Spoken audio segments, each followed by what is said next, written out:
Have you ever been told your headache is chronic or that you need to avoid triggers, a specific movement, or for example light? But what if those messengers are the reason your headaches keep coming back and influence how good any treatment actually works?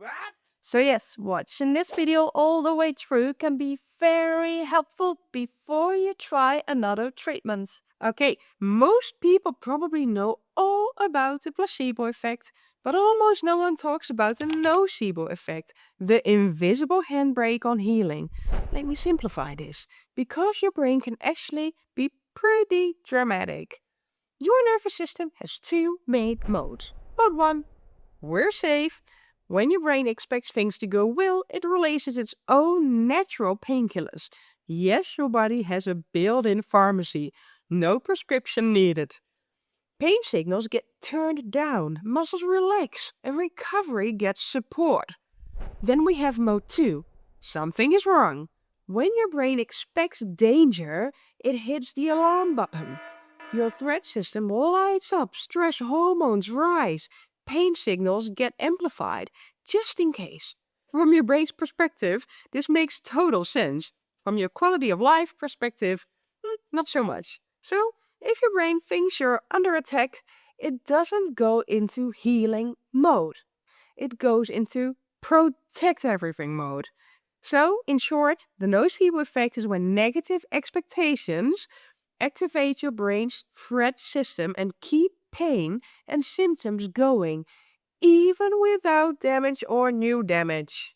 This is a very important to know if you want to heal your recurring headaches. Try to reflect where the nocebo effect may affect you. So ask yourself this. Have you ever been told your body is fragile or damaged? Or a doctor or physiotherapist told you your headache is chronic, probably won't heal?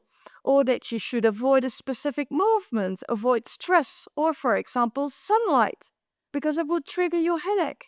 Because if you hold some of these beliefs consciously or unconsciously, they can quietly influence how your nervous system responds.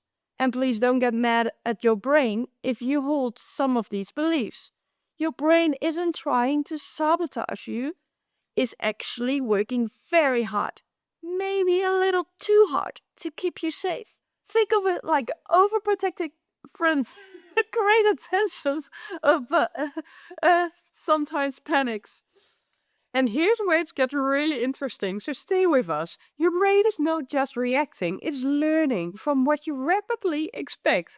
If your brain keeps predicting danger, it practices danger. Those pain pathways get stronger, not because your body is broken, but because that pathway gets used a lot. And if your brain predicts safety instead, those same pathways, the pain pathways, slowly quiet down. Not overnight, not magically, but gradually, the way learning always works.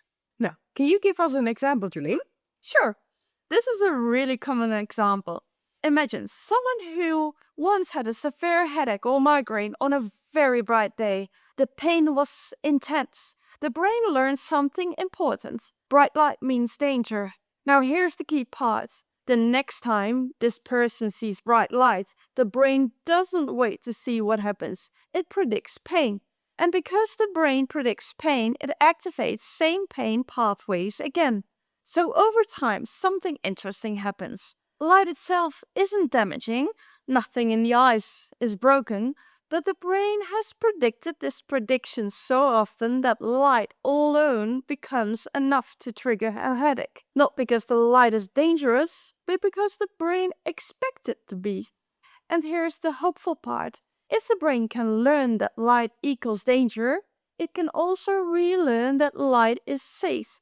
By having repeated experiences where the light shows up and nothing bad happens, You can think of it like training a muscle. Use it a lot, it gets stronger. Use it less, it weakens.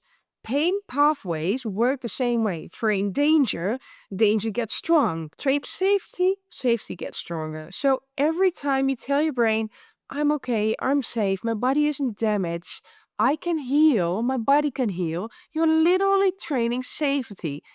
That's not just mindset, that is biology. Your brain isn't broken. It's learned to protect you, and learning can be changed. If this video helped you understand your pain differently, share it with someone who needs to hear this. And if you want more science-based insights on pain, the brain, and healing, make sure to subscribe. Your brain has been working hard for you. Now it's time to help to feel safe.